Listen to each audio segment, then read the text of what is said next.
मध्य प्रदेश के पूर्व मुख्यमंत्री और कांग्रेस के राज्यसभा सांसद दिग्विजय सिंह ने बीजेपी के प्रदेश अध्यक्ष वी.डी. शर्मा के उपचुनाव में सभी सीटें जीतने के दावे पर पलटवार किया है। दिग्विजय सिंह ने तंज कसते हुए कहा कि वी.डी. शर्मा कृषि में स्नातक हैं, इसीलिए उनसे कैलकुलेशन में गलती हो जाती है।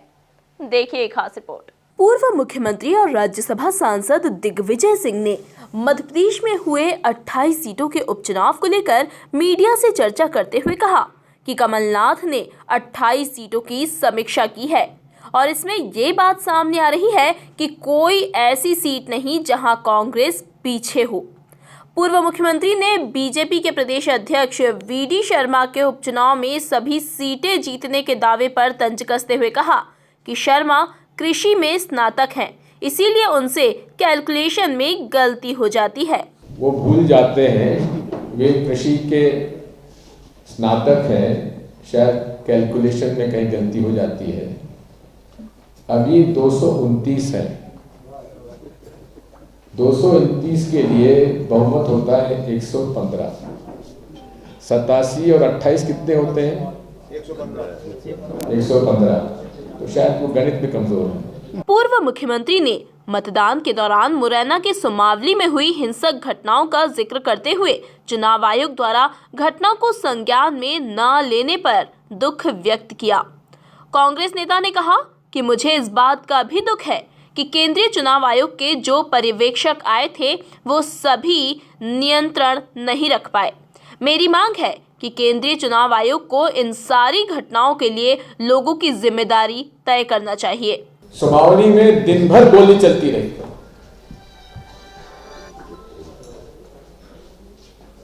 महिलाओं को, गरीबों को वोट डालने नहीं दिया गया। मतदाताओं ने शिकायत की कि हमें वोट डालने के लिए मौका नहीं मिला। उन्होंने थाने का घेराव किया, सुमावली थाने का। उसके बावजूद भी मुझे इस बात का दुख है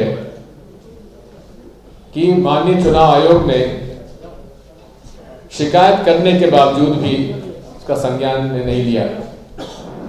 रीपोलिंग की हमने मांग की थी मेहगांव में और सुमावली में। अगर हमारी बात पर ध्यान देते तो जिस प्रकार से चुनाव को प्रभावित करने के लिए गोलियां चली हैं, दिन भर मोटरसाइकिलें जला दी गई, पथराव किया गया, वो घटनाएं नहीं होती। वहीं पत्रकार अर्नब गोस्वामी पर हुई कार्रवाई का समर्थन करते हुए कहा कि यदि कोई पत्रकार आपराधिक कृत्य करता है तो उस पर कार्रवाई होनी चाहिए। देखिए, अर्नब गोस्वामी जी का जहाँ तक सवाल है, मैं एक बात कहता हूँ, हम लोग पत्रकारों की स्वतंत्रता और अभिव्यक्ति पर कोई नियंत्रण नहीं होना चाहिए और उन पर कोई कार्रवाई नहीं होना चाहिए। लेकिन कोई पत्रकार यदि आपराधिक कृत्य में शामिल हो तो फिर उसके साथ कोई छूट भी नहीं मिलना चाहिए। वहीं कांग्रेस विधायक आरिफ मसूद के अतिक्रमण की कार्रवाई पर दिग्विजय सिंह ने कहा कि बीजेपी शक्ल देखकर काम करती है। भाजपा सरकार के मंत्रियों और विधायकों पर अतिक्रमण की कार्रवाई नहीं होती। बात यह है, भारतीय जनता पार्टी शक्ल देखकर काम करती है। जो स्थानीय विधायक यहाँ के हैं, रामेश्वर शर्मा जी, उन्होंने कितनी सरकारी जमीन पर कब्जा कर रखा है, किसी ने उसकी जांच की है क्या आज तक? या नियमों को तोड़कर यहाँ के माननीय मंत्री जो हैं, उन लोगों ने जो यहाँ पे नियमों को तोड़कर जो काम किया हुआ है उस पर कार्रवाई क्यों नहीं करते? बता दें कि राजधानी भोपाल में आज सुबह आरिफ मसूद के कॉलेज पर निगम का बुलडोजर चला। खानूगांव एक्सप्रेस इंदिरा प्रियदर्शनी कॉलेज के एक हिस्से को निगम के अमले ने ध्वस्त कर दिया। निगम की इस कार्रवाई पर कांग्रेस ने कड़ी प्रतिक्रिया व्यक्त की है। भोपाल से सुशील यादव के साथ राकेश शर्मा की रिपोर्ट।